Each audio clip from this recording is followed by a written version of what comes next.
À la question sur une prétendue collaboration entre l'armée congolaise et les groupes armés tels que les FDLR, le porte-parole du gouvernement de la République a invité les médias à faire très attention en parlant de collaboration. Ici, il faut faire très attention. Il n'y a pas de coopération stratégique définie entre notre armée et c'est les narratifs rwandais qui tendent à justifier une menace qui en réalité n'en est véritablement pas une et qui justifierait l'intrusion de 4000 hommes sur le territoire de la République démocratique du Congo.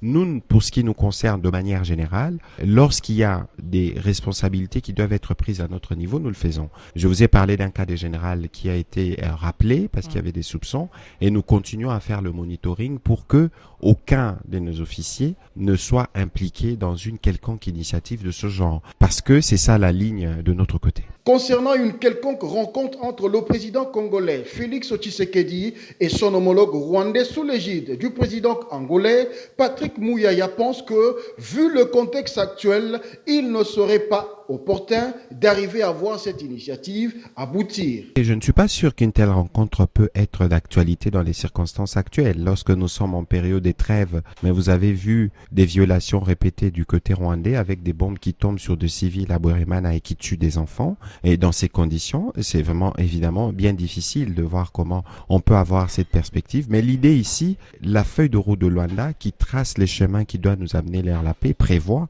à un certain moment qu'on y arrive. Ça veut dire qu'il y a toujours de contact qui s'est fait à un niveau plus bas, peut-être au niveau ministériel, ça passera par là forcément avant que ça n'aboutisse à un niveau présidentiel. Mais cela est conditionné. On ne peut pas penser à aller discuter en ayant autant des troupes rwandaises sur les territoires de la République démocratique du Congo. Donc il y a des préalables qui seront analysés au niveau du processus de Luanda, donc de la médiation angolaise, et qui pourra le moment venu dire si les conditions sont réunies pour la rencontre entre les chefs d'État.